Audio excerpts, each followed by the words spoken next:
Successful Minds with Patricia Barnowski-Schneider, the show that takes you around the world to share interviews with some of the most successful and relevant people on the planet. Hear their stories and get the most important business lessons they have learned on their road to success and get exclusive advice on how to implement their success into your life and business. Successful Minds with Patricia Barnowski-Schneider is brought to you by the Strategic Advisor Board and your host, Patricia Barnowski-Schneider.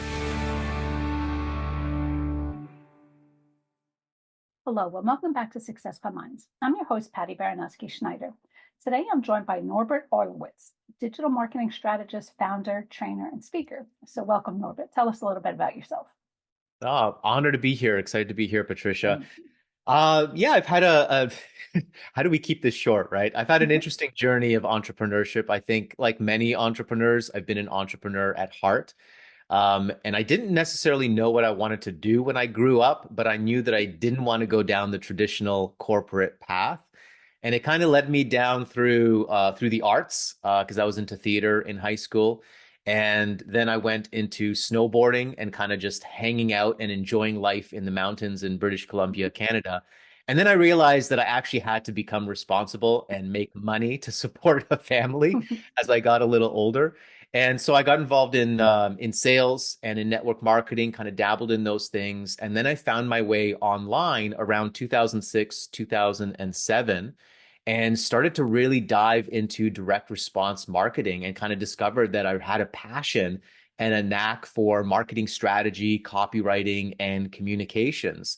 And so I was lucky enough to meet some amazing partners in around 2007, and we launched our first business in 2008 in the digital education space.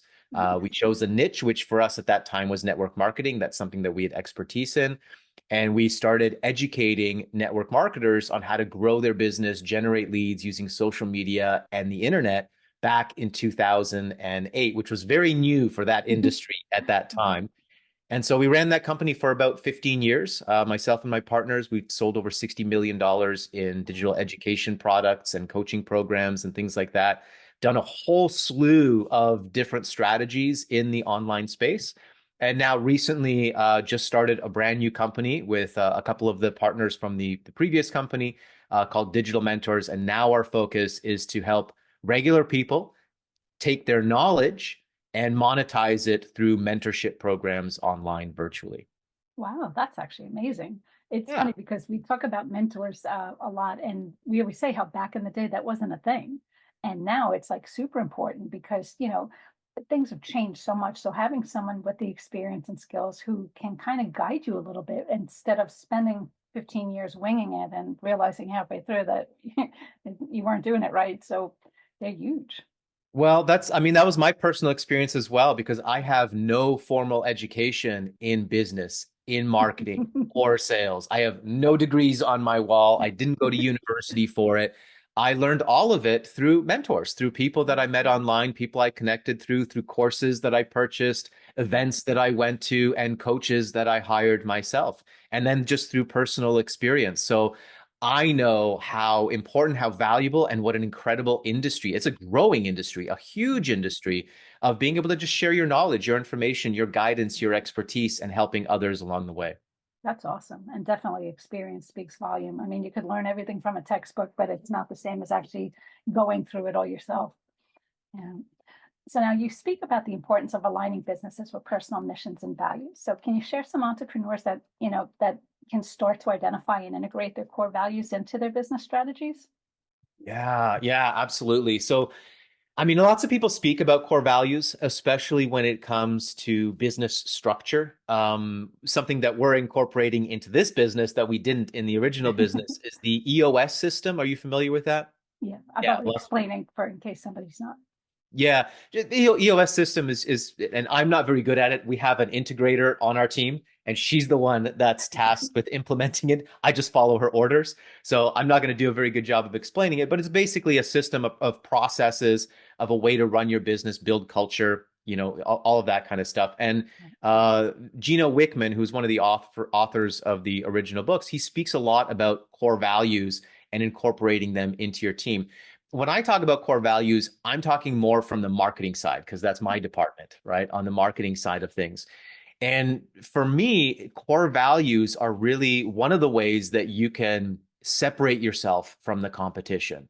It's a core part of your branding and your messaging. It's a way for you to attract the perfect clients to you because typically most people want to associate themselves with others who see the world the way that they do. And I would probably assume that you would want to work with clients who see the world in the way that you do. And so it's one of those ways that we can attract the right people to us. And so when we start building a marketing strategy, we always start with core values first, because it's kind of like the big idea for a marketing campaign. The core values are like this thread that should run through all of your marketing messages and create that congruency and consistency that's so important in branding. So one of the ways that you can start to identify those core values, number one is reflect on the moments where you were at your best, right? Where you were operating at your best. So go back into your past. Think about the things that people come to you for, right? How do people see you? What are the values that you represent, just naturally and authentically? And then beyond that, think about the future. How do you want to show up? Like, what is your ideal and your potential? Because many times our core values, some of them are things that we do live every single day, but many times our core values are our biggest challenges. Our core values are the things that we aspire to be. And it can be a compass or a guide to build your business towards.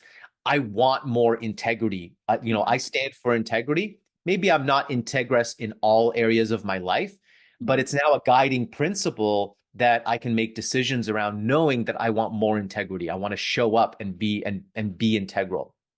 And that's awesome, because it's funny, we talk about, like, back in the day, people went to school and you were just told, get a job, make money, buy a house, have a family, so you just go on autopilot. But half the time they have a job, but are they happy? Is that really what you want to do? Are you putting forth 150% effort because you're really passionate about what you're doing, or you're just doing the job because it pays good? And so really helping people understand what your values are, and putting you in the position to do what you want to do, that's going to bring out the best for you and the company. I think that's awesome. Yeah, 100%. I think passion is going to be more and more important actually in the workforce, for people with jobs as well, not just entrepreneurs, because the job landscape is going to be changing in the next 5 to 10 years, with new technology, with AI, with robotics. There's going to be a lot of change in how we earn a living. And I think more and more people are going to be starting to look for what am I passionate about? And what do I really want to do with my life? Well, the business even suffers because, like, I'm very passionate about what I do. I've been doing it 35 years. I love what I do. I put my heart and soul into it, and it shows in my work. And I had an accident. I was out of commission for 4 years, and someone else was running the company who, it was a paycheck. You can see the quality of the work. It's just not the same. And, so having that passion about what you're doing is not only great for you because you get such reward for just succeeding, but the company or the business that you're running, big difference, so I agree. Yeah. Now, you mentioned 3 key strategies to increase revenue with minimal effort. So can you elaborate on the strategies and perhaps maybe give an example of one of them which has been successfully implemented in a business? Yeah, this is an interesting one. This is something that I learned from a mentor quite a few years ago, probably about a decade ago. And one of my values, one of the things that I stand for is simplicity. So I'm always looking for simple answers, simple solutions. There's a great quote by Richard Branson that I use all the time. He said that complexity is the enemy. Any fool can make something complicated. It's really difficult to make things simple and to keep things simple. And that's interesting coming from someone like Richard Branson, who's like, involved in 100 different companies and things like that. So it's interesting to hear it from him. And it's a guiding principle for me when I approach business and when we approach marketing strategies. So when we talk about revenue, this lesson that I learned from this mentor is huge. He basically says there's 3 ways to increase revenue in a business. And this is it. There's only 3 ways. Number one, increase the number of customers. And that's typically what most business owners tend to gravitate towards, right? If I could just get more customers in the door and I can grow my business and I can make more money. And that's great. But as we know, as business owners, that's also one of the most difficult things to do. And one of the most expensive things to do is to increase the number of new customers. So that's strategy number one. I really like to focus on the next two strategies because I think this is where the leverage is for business owners to increase revenue without as much work, without as much effort, and with a lot less cost. So the second way to increase revenue is to increase the number of transactions per customer. The number of transactions per customer. So this is going to be repeat purchases, right? Getting a customer to buy multiple times from you, whether it's buying multiple products or a subscription-based model. This is why subscription-based models are so popular. All of these tech companies with monthly subscription plans, which for us as consumers is starting to get a little annoying, right? Because we've got like 100 different subscriptions. We don't even know what we're paying for. But from the business owner side, what an excellent way to increase revenue because you've got that same customer, but you're increasing the number of transactions. And then the third way is to increase the value of the transaction. So raising prices, introducing higher priced offers. These are simple ways that we can, honestly, some of the most simple and most cost-effective ways that we can increase revenue in our business this year. Right. It's funny what you mentioned about subscriptions because one of my issues with the computer is I'm on a Mac and everything nowadays is Apple, iPad, iPod, everything. So now what's happening is I had an older Mac and I could no longer use like Microsoft Outlook for my email. Oh, so yeah. I had to get a newer computer. Yeah. But now, in order for me to use Microsoft Word, PowerPoint, and Excel, I have to pay a monthly subscription. And I'm That's like, right. because they realize everybody's going to Apple now. So in order to stay in business and make money, they charge us prescription. And I'm like, a subscription. I'm like, are you kidding me? But yeah, so I get it. But it is key for business because you can't be bought out by your competition. You got to figure out a way to make it work. Yeah, and that type of so we ran a membership site for 15 years. That was one of our core ways of generating revenue. And what we loved about the subscription model was that we knew we had this consistent income every single month after month. We knew that there was this baseline of income that was going to come in every single month. Right. So it wasn't that feast and famine where you're trying to always go for the sale or the big ticket, the big ticket sale. So it's a really great way to create that consistent revenue in your business as well. Yeah, for sure. Now, in today's digital landscape, you advocate for virtual workshops as a powerful client acquisition tool. So what makes virtual workshops so effective? And can you share some secrets to maximizing their impact? That could be a whole podcast on its own, just on virtual workshops, because it is such a powerful tool, and there's so many different ways to use it and apply it in your business, depending on what the goal is of the workshop, right? So you can use virtual workshops for awareness and exposure. You can use them for a really great way to leverage joint ventures and grow your network, just the way that people have used like telesummits or virtual summits as well. It's a great way to acquire new customers. So as a customer acquisition model, it's an excellent way to do that. And then also to sell higher priced offers. So if you're a coach or a consultant, or you have some higher priced programs, it's an excellent way to do that. Some of the core principles of marketing online is that we're trying to build relationship. We're trying to get attention, obviously, but once we get attention, then we're trying to build relationship, know, like, and trust, create that authority, that credibility. Virtual workshop is an easy product to create. So out of all the different products that you could create, whether it's like challenges or writing a book or putting on a webinar or creating a live event, like all these different things, a virtual workshop is definitely one of the easiest things you could create. You can come up with an idea, you can, come up with the topic, put up a marketing page, create a marketing campaign, and within a few weeks, you're ready to get it out the door and start marketing. And that was one of the reasons why we've used it so effectively, is because we could come up with an idea, we could create the product in a few weeks and be into the market right away.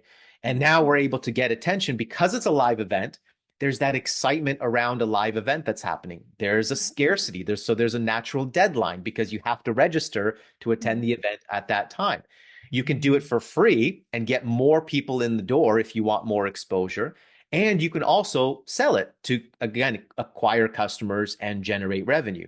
If you're using upsell funnels, you can upsell other products and services.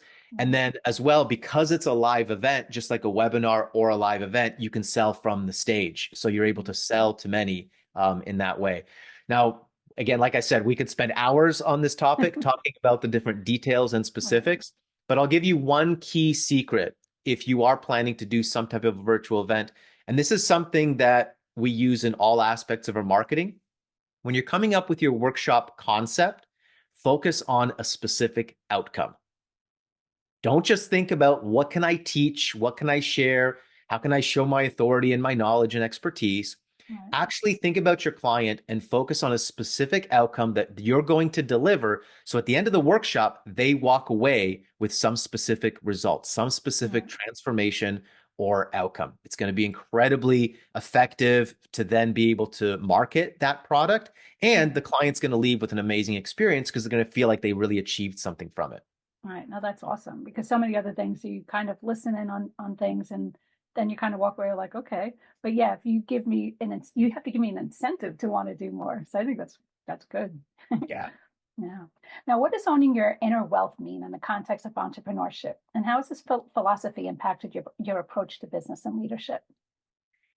Yeah, so I talk about that a lot, owning your value, right? Owning your inner wealth.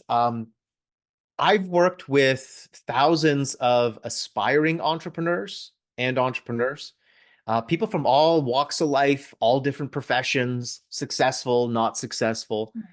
And one of the common things that I found coaching all these people is, and I don't know if it's just a Western culture thing, but we actually tend to we tend to devalue ourselves.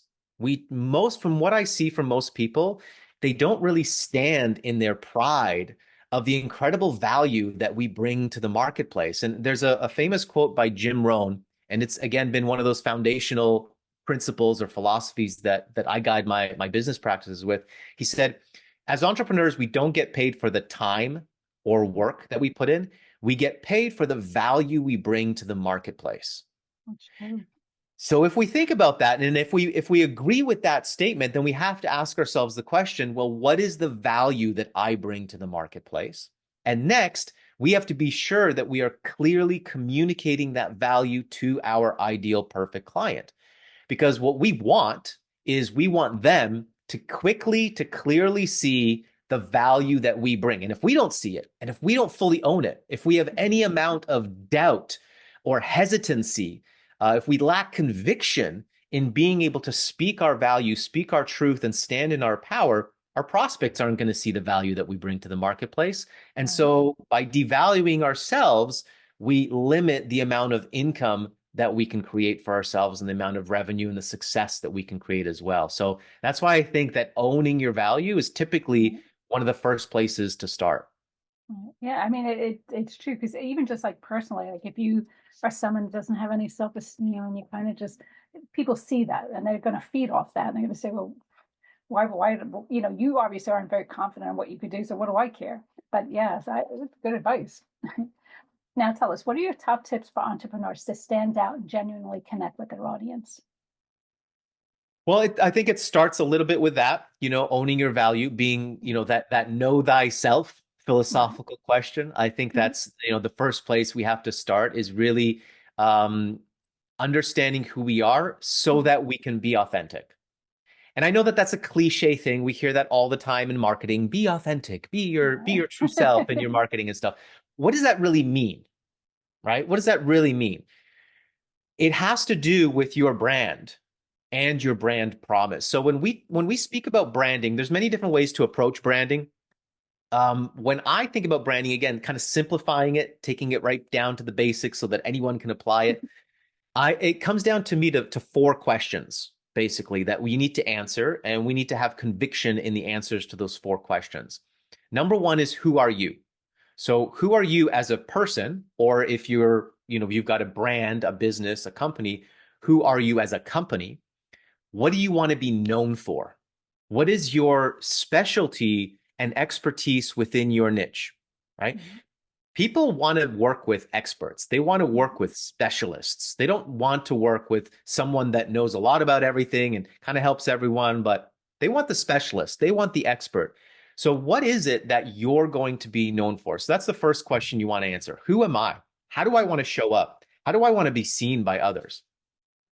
The second part to that question is, what do I stand for? And this is the big one. This is the one that can help you to stand out in the marketplace. This is where we tap back into those core values. Beyond the core values, your beliefs, your opinions, your perspectives, being a bit of a contrarian, being able to show up in your market and actually stand for something, actually have an opinion of your own, actually have your own perspective, actually disagree with others in your space is a really good thing. That's one of the ways that you can quickly separate yourself from the competition. Choosing that expertise is a way you can separate yourself from the competition. The next question, the third question, is, who do you serve? So the big problem that I see with a lot of businesses, a lot of business owners, and a lot of new entrepreneurs that are just trying to get into the space is that they're trying to help too many people, right? So I always suggest identify your ideal best client. Like, clearly identify who you can serve best, better than anybody else. You don't want to serve everybody. You don't need to help everybody, especially not at the beginning, right? Who will you most likely attract? Again, based on your core values, your beliefs, your personality, who's most likely going to be attracted by your messaging? And who are you the best at being able to help right now? I always use the example of Lululemon. Do you know that company? Yeah. So they're a local, I'm in Vancouver, BC, and they started down the street in Kitsilano. And when they started in the 90s, they were just one tiny little store. But one of the things that the owner did really, really well was he was able to build a cult-like following, essentially. And one of those reasons was because he was very clear about his ideal client. And everything he did in his business in those early stages was designed to serve that one ideal client better than anybody else. And he was able to do that. And that's how he was able to break into the market. And so then that's the final question, is, how are you going to serve them? What's going to be your unique solution, your unique process, your unique framework? How can you take all of your experiences, your knowledge, your skill sets, and how can you serve them not just better than everyone else, but differently than everyone else as well? So those 4 questions, if you just focus on answering those 4 questions, you'll be able to build a powerful brand. Yeah, it is super important, because like, even for me, I come back in the day on the agency side and we did this, we handled everything. And it's kind of like, I could work for anybody. I could do it all. But that's kind of just making me sound all over the place. Yeah. It's hard to craft the right message to market, right? With your marketing campaigns. Like, if you want to create an effective marketing campaign, the secret is nailing your right message to the right market. So when the perfect client reads your message or watches your video, they know instantly, she's speaking to me. Yeah, exactly. She's reading my mind, because that's exactly what I need right now. Right. Yeah. Now, tell us, you talk about the Tesla model of marketing. So can you explain this concept and how entrepreneurs can use it to craft content that not only stands out, but also resonates deeply with their target audience, their target market? Yeah, so that's the extension of what we're talking about here. If you think I call it the Tesla method because I use Lululemon as an example, because they did that so well.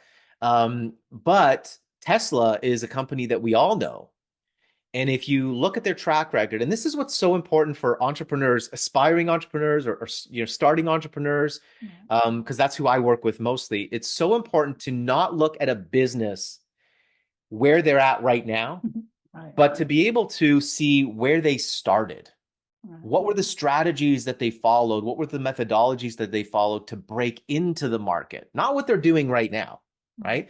So when you look at Tesla, how did they break into the market? What was the first vehicle that they put out into the market? It wasn't the Roadster, because that was kind of an experiment for them in a sense. It was the first vehicle was that Model S, probably about 12 years ago, I think now, right?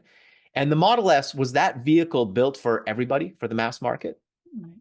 Not absolutely not. It was a $100,000 vehicle. And they did something better than any other car manufacturer at the time. It was the technology. So that vehicle was actually a tech play. And it attracted those people in the tech industry who had the deep pockets, and they'd be willing to spend $100,000 on a luxury vehicle. But they also wanted to be the first movers, right? Here's an electric vehicle back in 2011 with the best tech, with a big screen, all this technology in play, and they lined up to buy that thing because Tesla created something for one ideal client better than anybody else. Right. No, it's definitely true. It's 100% what you're saying. Pick that one person, that one ideal client, and focus your whole method around that.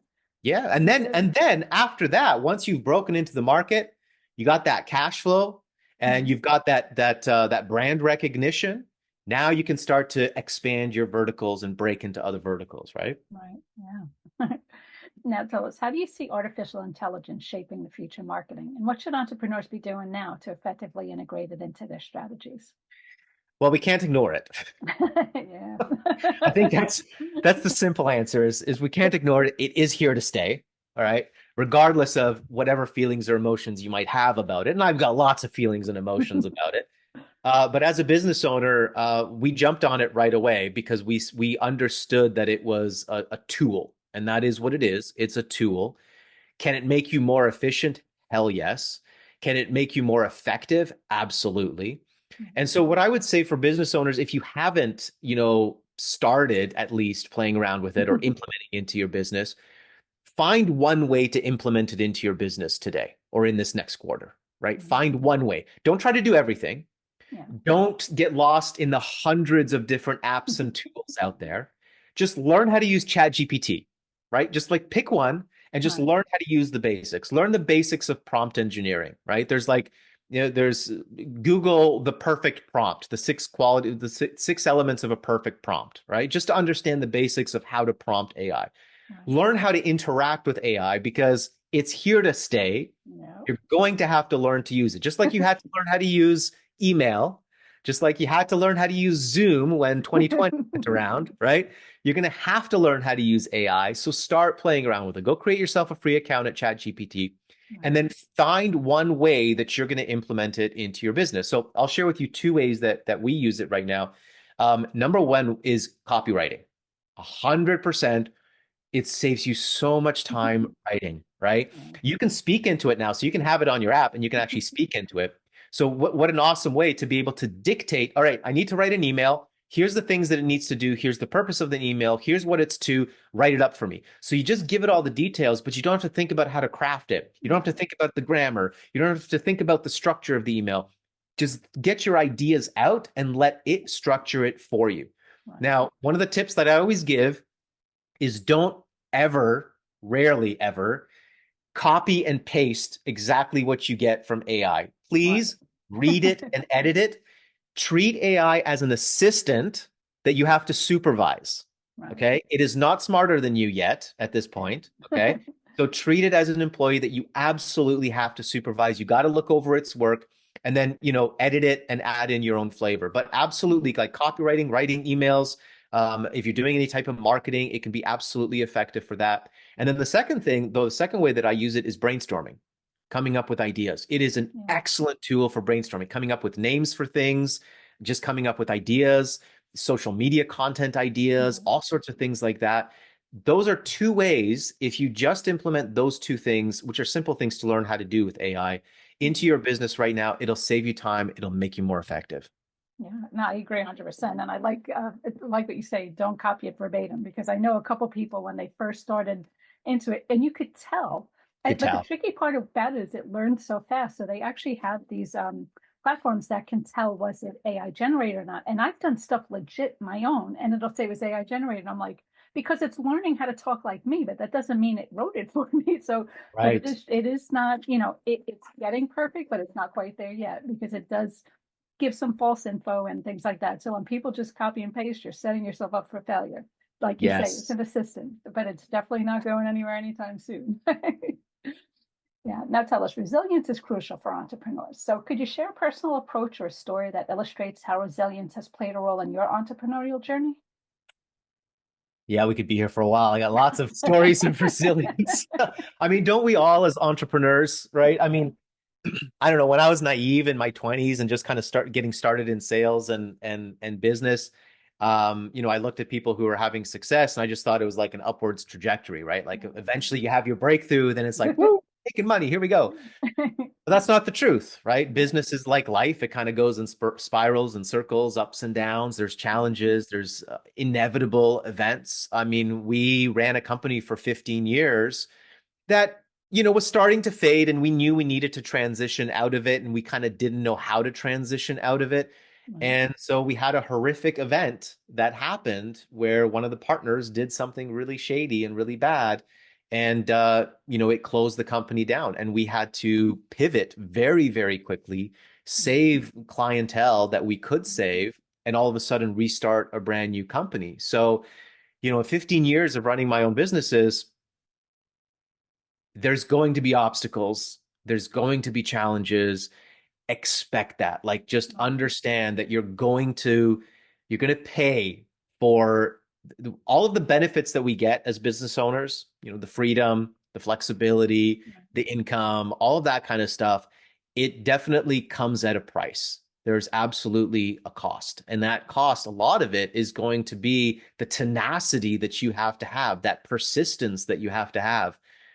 For me, maybe it's because I'm a Capricorn, and Capricorns are just goats that climb a mountain, and there's just no stopping us. Like, there's the peak. I might fall down 10 times, but I'm just going to keep going up the mountain. So for me, it's just a natural part of me that I have that resilience and that tenacity. But whether it's personal stuff that are going to come in the way, or it's business stuff, marketing stuff, markets change, products change, technology changes. Like, change is a constant. And if you don't build up that resilience, that ability to get knocked down and come back up, I hate using war terminology when we talk about business, because I want it to be more authentic and peaceful and organic. But the reality is that business can be a struggle, and it is a challenge, and it can be difficult, and sometimes it is a battle. And if you're not ready for that, if you're not willing to face those challenges, entrepreneurship might not be right for you. Like, that's where maybe, an employee having a job where you've got a little bit more of that security, even though as an entrepreneur, I don't see it as security, but for employees, you might see it as a little more security. You can go to work, and you can be done at 5 o'clock, and you're not bringing your work home with you. As an entrepreneur, man, I think about it all the time, right?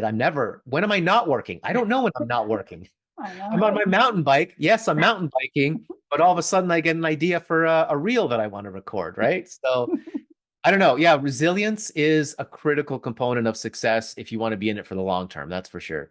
Yeah.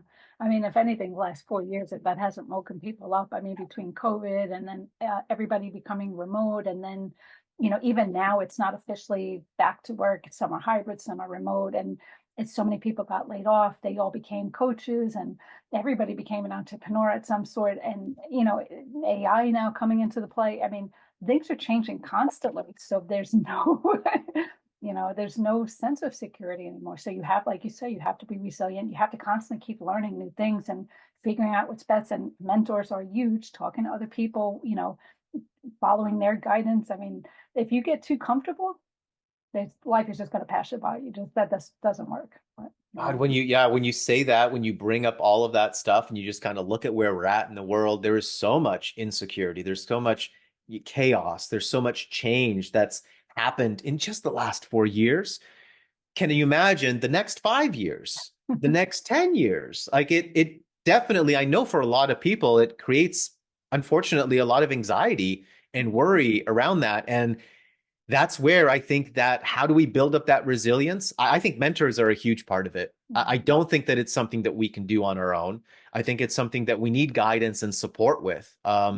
I always say to people, if you're trying to build your business on your own, you're doing it wrong, because it is a team sport. You've got to have people around you that are there at least to support you, if not hopefully encourage you and work with you towards your goals. Yeah, for sure. I mean, because like back in the day, which I always say, I've been doing this 35 years, which is ironic because I'm 25, but I said back in the day, especially a woman in a male dominated industry, you didn't have a lot of help. So I was winging it, and luckily things worked out. But to say half the crap that I went through, that it could have been avoided if I had somebody helping me along and guiding me. So now, mentors are a thing now. And I'm like, I love helping people too, because I wish I had it when I needed it. So I'm happy to help people. And I love when you have people like what you're doing. I think it's amazing, because so many people need that. And it just cuts out so much time and energy and wasted everything that could just, guide you in the right direction and give you advice and tell you things that maybe you weren't thinking. I mean, it's huge in a business. So good stuff. Yeah. Yeah. Now tell us, looking ahead, what are you most excited about in the field of digital marketing and entrepreneurship? And where do you see the biggest opportunities for growth and innovation? Hmm. The change in the chaos. Keep you on your Honestly, like, toes. right? It's that famous quote, like within every crisis, there is incredible opportunity. I butchered it completely, but you know what Yeah. I'm getting at, right? Right. And that's the thing. When we look at look at all of the new opportunities that were created in the last 4 years for Oh, people, right? So yeah. as amidst the chaos, amidst the change, there's incredible new opportunities. And that's where I think, ingenuity, innovation, creativity, the people that have those things, I think are going to be the most successful in the next 5 to 10 years. Right. And this is such a flip on the head of the traditional educational system, right? Because like you said, we grew up in the 80s, 90s, that whole thing about just go to college, go to university, get good grades, you get a good job, you can retire. That worked for our parents, right? And that may have worked for some people in our generation, but as we're now getting in the 2000s here, 2020s, soon 2030s, and we're looking at the new generations coming up, forget about that cookie cutter model because things are changing so fast.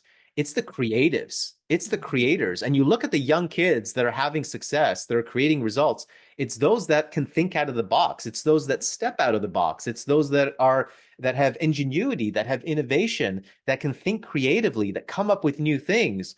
Those are the people that are going to be able to take opportunities of all of these new trends and all of this new technology. And I would say the biggest thing for a person kind of goes back to what we started with at the beginning. Talking about focus, finding your specialty, find something you can latch onto at least for a period of time. There's going to be change. And this is kind of the freeing thing, I think, is that you don't have to be stuck in one thing for the rest of your life. Like that used to be like, we grew up with that maybe as kids, Right. but you're definitely not stuck with whatever you're at for the rest of your life. So pick something that you can be passionate about Right. that will keep your interest for like the next 5 years at least, and build something with that and become an expert in something, right? Find something you can really dig into, become an expert in it. Chances are it'll change in 5 years. So you'll be right. You'll have to innovate again, Right. 5 years from now.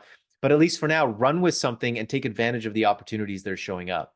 Right. I agree because I mean, once you find something that you're passionate about and you put in that effort, I mean, you're enjoying what you're doing anyway, and it's going to show in the results. Good stuff. Absolutely. Yeah. Now, anything else you want to talk about that I didn't touch on, or anything you're working on, or any good stuff? No, I mean, we covered a lot here, and we could absolutely go into any one of these topics in more detail. We do that in our workshops and the programs that we put out. Interestingly enough, with this business, it's been an amazing experience having run the previous business for 15 years, which, like many businesses, became bloated. And if you've run a company, I don't know if you've been a part of a company and if you can relate to that, Yeah. but as companies grow, we're always trying to like innovate and add new things, and companies become more complex, become bloated, and they become these big ships that are very difficult to turn, right? Right.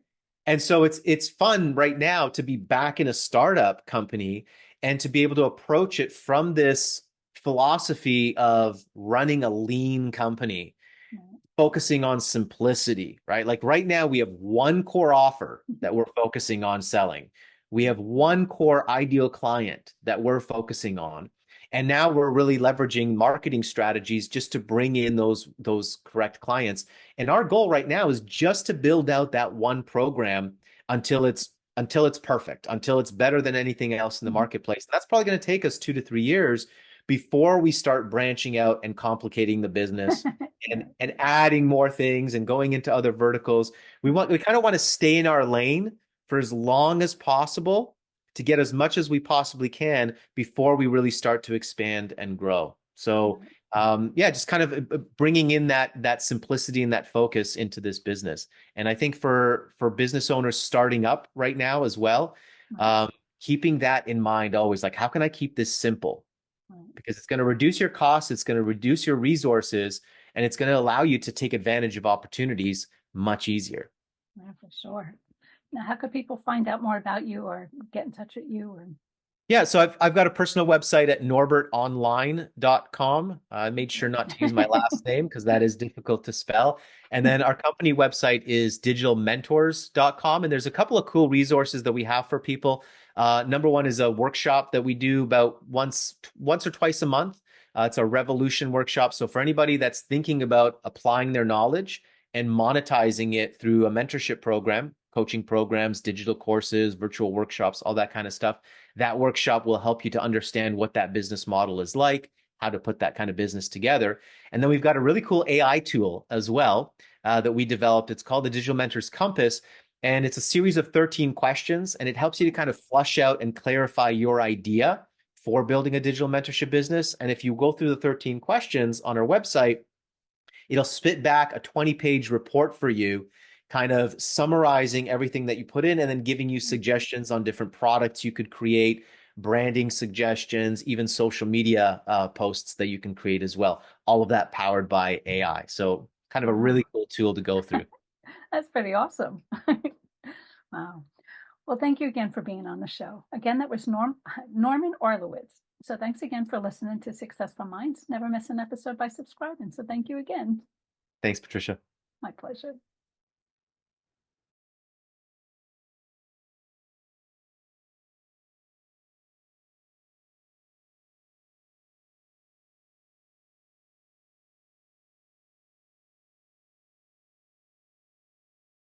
Thank you for listening to Successful Minds with your host, Patricia Barnowski-Schneider. Please leave your feedback and visit strategicadvisorboard.com to get the latest and greatest business advisement on the planet. Follow us on social media for updates, and we'll see you on the next episode.